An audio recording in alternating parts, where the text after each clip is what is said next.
একটি মোরগের কাহিনী। একটি মোরগ হঠাৎ আশ্রয় পেয়ে গেল বিরাট প্রাসাদের ছোট্ট এক কোণে। ভাঙা প্যাকিং বাক্সের গাদায় আরও দু তিনটে মোরগের সঙ্গে। আশ্রয় যদিও মিলল, উপযুক্ত আহার মিলল না। সুতীক্ষ্ণ চিৎকারে প্রতিবাদ জানিয়ে গলা ফাটালো সেই মোরগ, তবুও সহানুভূতি জানালো না সেই বিরাট শক্ত ইমারত। তারপর শুরু হলো তার আস্থা করে আনাগোনা। আশ্চর্য, সেখানে প্রতিদিন মিলতে লাগলো ফেলে দেওয়া ভাত রুটির চমৎকার প্রচুর খাবার।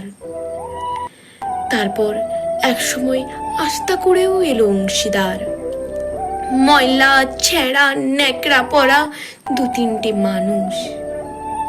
কাজেই দুর্বলতার মোরগের খাবার গেল বন্ধ হয়ে। খাবার খাবার, খানিকটা খাবার। অসহায় মোরগ খাবারের সন্ধানে বারবার চেষ্টা করলো প্রাসাদে ঢুকতে। প্রত্যেকবারই তাড়া খেলো প্রচণ্ড। ছোট্ট মোরগ ঘাড় উঁচু করে স্বপ্ন দেখে প্রাসাদের ভেতর রাশি রাশি খাবার।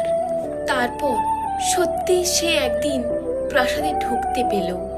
সোজা চলে গেল সাদা ধপধপে দামি কাপড়ে ঢাকা খাবার টেবিলে। তবে খাবার খেতে নয়, খাবার হিসেবে।